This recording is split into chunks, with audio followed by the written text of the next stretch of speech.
ఆదికాండము 3వ అధ్యాయము. మానవుని పతనము. దేవుడైన యావే సృష్టించిన జంతువులన్నింటిలో జిత్తుల మారిది సర్పము. అది తోటలో ఉన్న ఏ చెట్టు పండును తినరాదని దేవుడు మీతో చెప్పెనట, నిజమేనా అని స్త్రీని అడిగెను. దానికి స్త్రీ, తోట నడుమనున్న చెట్టు పండు తప్ప మిగిలిన ఏ చెట్టు పండైనా మేము తినవచ్చును. ఆ చెట్టు పండును మాత్రము మేము తినకూడదు, తాకకూడదు.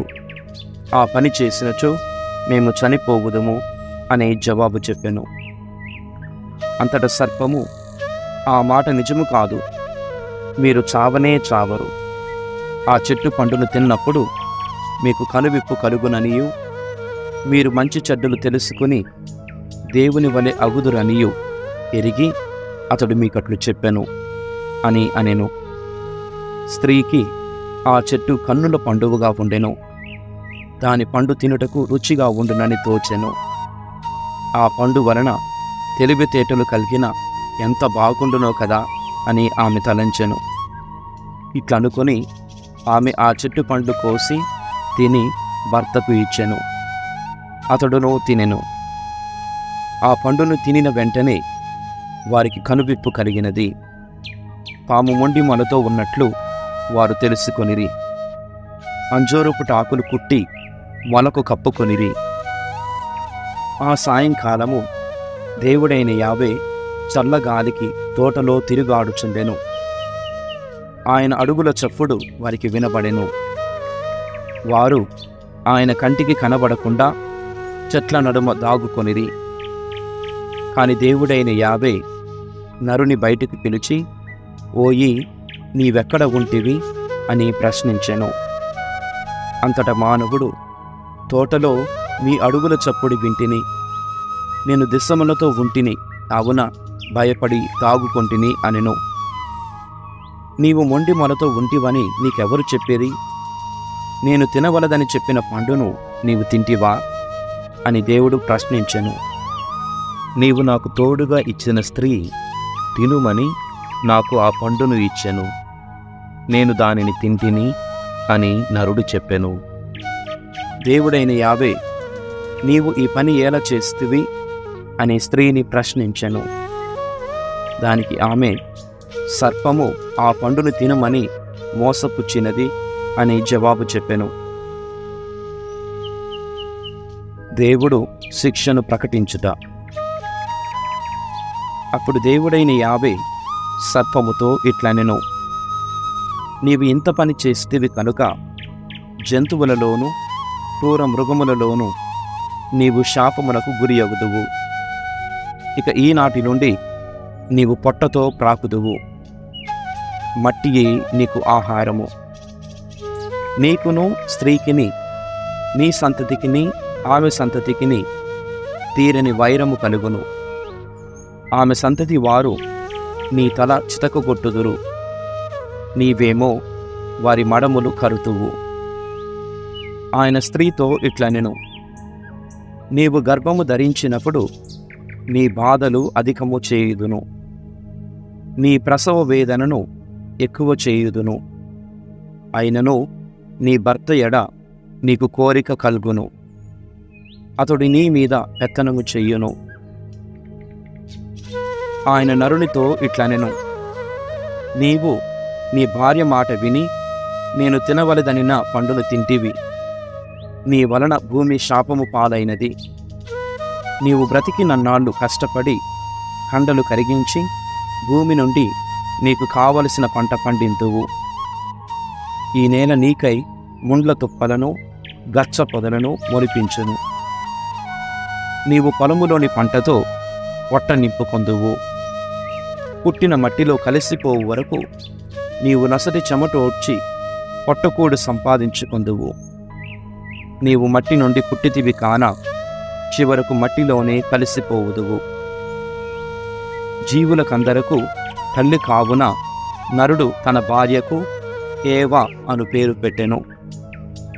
అంతటి దేవుడైన యావే జంతు చర్మములతో వస్త్రములు చేసి ఆదామునకు ఏవకు తొడిగెను.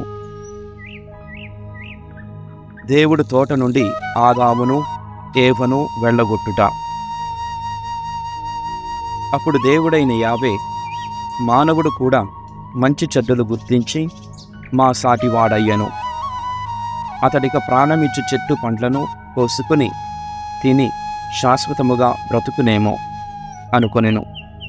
కావున ఆయన ఏదెను తోట నుండి నరుని వెళ్ళగొట్టెను. అతడు పుట్టిన నేలను సాగు చేయుటకు అతనిని పంపివేశను. ఈ విధముగా దేవుడు తోట నుండి మానవుని తరిమివేశను. ఆయన ఏదెను తోటకు తూర్పు దిక్కున కెరూబులను గుండ్రముగా తిరుగుచు నిప్పులు చిమ్ము కత్తిని నిలిపెను. ప్రాణమిచ్చు చెట్టు దరిదాపులకు ఎవ్వరిని రానీకుండుటకే దేవుడు ఇట్లు చేసెను. 4వ అధ్యాయము. కయీను హేబెలు. ఆదాము ఏవను కూడెను. ఆమె చూలాలై కయీనును కనెను. దేవుని తోడ్పాటుతో నాకు ఒక నరుడు లభించెను అని ఆమె తలంచెను. తరువాత ఆమె కయీను తమ్ముడకు హేబెలును కనెను. హేబెలు గొర్రెల కాపరి, కయీను సేద్యగాడు. కొంతకాలము గడిచిన తరువాత కయీను పండిన పంటలో కొంత పాలు దేవునికి కానుకగా కొని వచ్చెను. హేబెలు కూడా మందలో పుట్టిన తొలిచూలు పిల్లలను వాని ప్రభువును తెచ్చి దేవునికి అర్పించెను. ప్రభువు హేబెలును అతని కానుకను ప్రసన్న దృష్టితో చూసెను. కానీ కయీను కానుకను త్రోసిపుచ్చెను. కావున కయీనుకు మిక్కిలి కోపం వచ్చి ముఖము చిన్నబుచ్చుకొనెను. ప్రభువు కయీనుతో, కోపముతో చిన్నబోయితివేళ మంచి పనులు చేసినచో తల ఎత్తుకొని తిరగగలవు. చెడు పని చేసినచో పాపము వచ్చి వాకిట పొంచియుండి నిన్ను మృంగజూసును. కానీ నీవు దానిని అణగద్రొక్కవలెను అనెను. ఒకనాడు కయీను, మనమిద్దరము పొలము వెళ్ళుదము రమ్ము అని సోదరుని అడిగెను. అక్కడికి వెళ్ళిన తరువాత కయీను హేబెలు మీద పడి అతనిని చంపెను.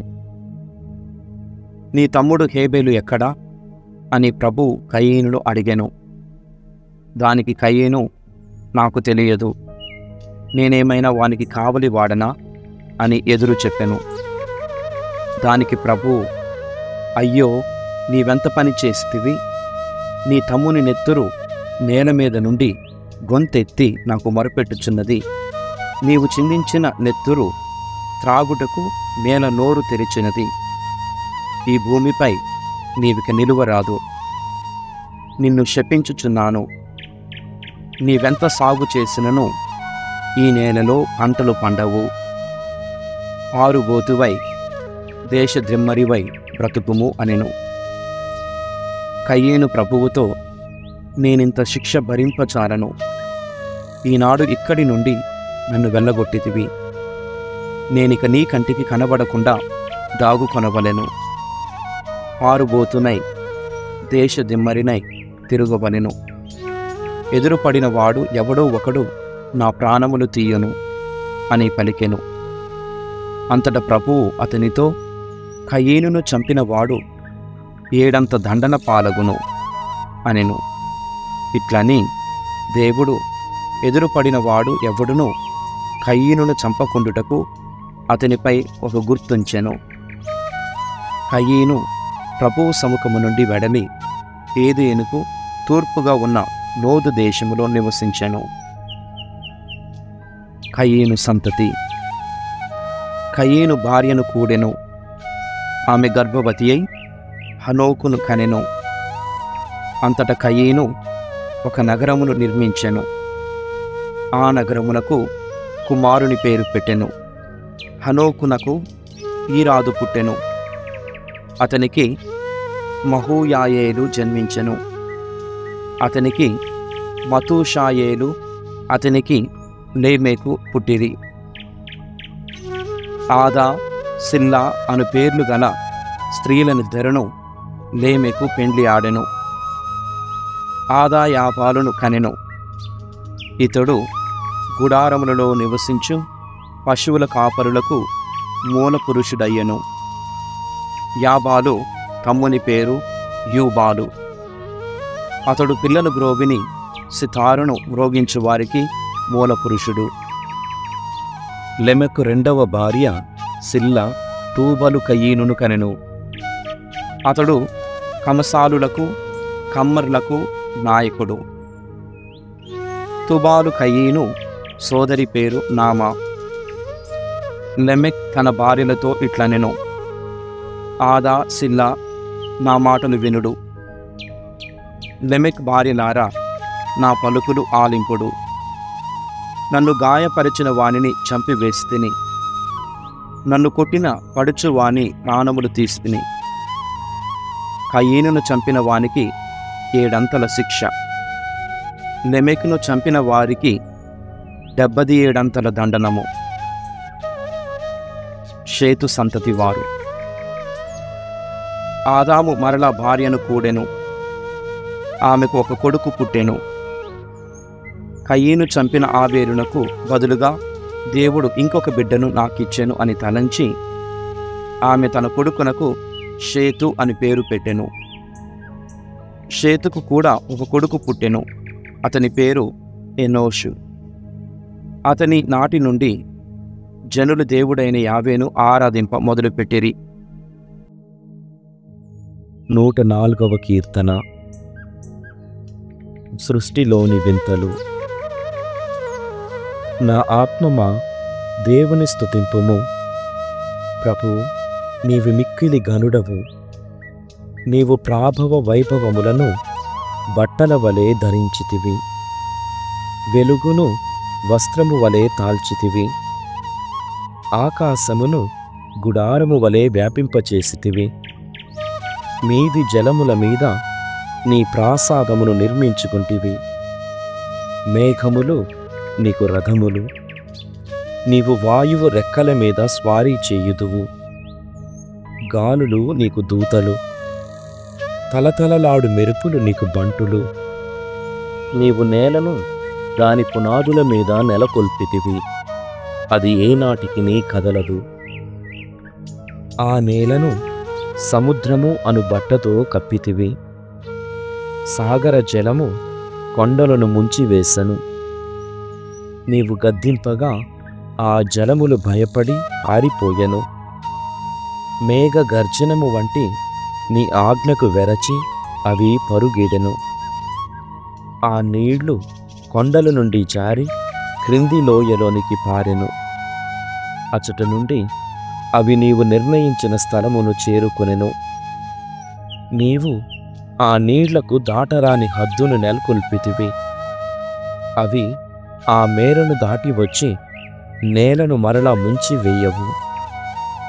నీవు లోయలలో ఊటలను పుట్టించితివి, వాని నీళ్లు కొండల నడుమ పారును. వన్యమృగములెల్లా ఆ బుగ్గల నీళ్లు త్రాగును. అడవి గాడిదలు ఆ నీటితో దప్పిక తీర్చుకొనును. ఆ చేరువలో పక్షులు గూళ్ళు కట్టుకొని చెట్ల కొమ్మలలో నుండి కూయెను. నీ ప్రాసాదము నుండి నీవు కొండల మీద వాన కురియింతువు. నీ చేదము ఫలముగా నేను సంతృప్తి చెందుదును. నీవు పశువుల కొరకు గడ్డిని మొలిపింతువు, నరుని ఉపయోగము కొరకు మొక్కలు మొలిపింతువు. అతడు నేల నుండి పంటలు పండించును. నీవు నరుని సంతోషపెట్టుటకు ద్రాక్ష సారాయమును, అతనికి ఆనందము కలిగించుటకు ఓలీవు తైలమును, అతడిని బలాఢ్యుని చేయుటకు ఆహారమును దయచేయుదువు. నీవు నాటిన లబానోను దేవదారు వృక్షములు పుష్కల వర్షములతో సంతృప్తి చెందును. వానిలో పక్షులు గూళ్ళు కట్టుకొనును. సారస పక్షులు దేవదారులలో గూళ్ళు కట్టుకొనును. ఎత్తైన కొండలలో అడవి మేకలు వసించును. పర్వత శిఖరములలో కుందేళ్లు దాగుకొనును. ఋతువులను ఎరిగించుటకు నీవు చంద్రుని చేసితివి. సూర్యునికి తానెప్పుడు అస్తమింపవలయునో తెలియను. నీవు రేయిని కొని రాగా చిమ్మ చీకట్లు క్రమ్మును. అప్పుడు వన్యమృగములెల్లా వెలుపల తిరుగాడును. కొదమ సింగములు ఎర కొరకు గర్జించను. అవి దేవుని నుండి తమ ఆహారమును వెదకుకొనును. సూర్యోదయముననే అవి మరలిపోయి తమ గుహనులో పండుకొనును. అప్పుడు నరుడు పనికి బయలుదేరును. అతడు సాయంకాలము వరకు పాటుపడును. ప్రభు, నీ కార్యములు ఎన్ని విధములుగా ఉన్నవి! నీ చేదములన్నిటినీ విజ్ఞానముతో చేసితివి. ఈ భూమి నీ ప్రాణుడితో నిండియున్నది. అదిగో విశాలమైన మహాసముద్రము, ఆ సాగరములో చిన్నవియు పెద్దవినైన ప్రాణులు లెక్కకు మించి జీవించుచుండును. దానిలో ఓడలు సంచరించుచుండును. నీవు ఆడుకొనుటకు చేసిన మకరమును దానిలో ఉన్నది. ఈ ప్రాణులన్నీయు నీ మీద ఆధారపడి జీవించును. అవి తమకు అవసరమైనప్పుడు నీ నుండి ఆహారమును బడయును. నీవు వానికి తిండి పెట్టగా అవి తినును. వానికి ఆహారమును ఇయ్యగా అవి సంతృప్తిగా భుజించును. నీవు మొగము ప్రక్కకు తిప్పుకొనినచో అవి తల్లడిల్లును. వాని ఊపిరి తీసినచో అవి చచ్చును. తాము పుట్టిన మట్టిలోనే కలిసిపోవును. కాని నీవు ఊపిరి పోసినచో ప్రాణి సృష్టి జరుగును. నీవు భూమికి నూతన జీవమును వసుగుదువు. ప్రభువు కీర్తి ఏనాటికి మాసిపోకుండునుగాక. ఆయన తన సృష్టిని గాంచి ఆనందించునుగాక. ప్రభువు భూమి వైపు పారజూడగా అది కంపించెను. కొండలను తాకగా అవి పొగలు వెళ్ళగ్రక్కును. నా జీవితకాలమెల్లా ప్రభువుపై కీర్తనలు పాడెదను. నేను బ్రతికియున్నంత కాలము ఆయన స్తుతులు పాడెదను. నా ఈ ఆలోచనలు ప్రభువుకు ప్రియమగునుగాక. నేను ప్రభువునందు ఆనందించెదను. దుష్టులు భూమి మీద నుండి తొలగిపోవుదురుగాక. దుర్మార్గులు కంటికి కనిపింపకుండా పోవుదురుగాక. నా ఆత్మమా ప్రభువును సన్నుతింపుము. మీరెల్లరును ప్రభువును స్తుతింపుడు.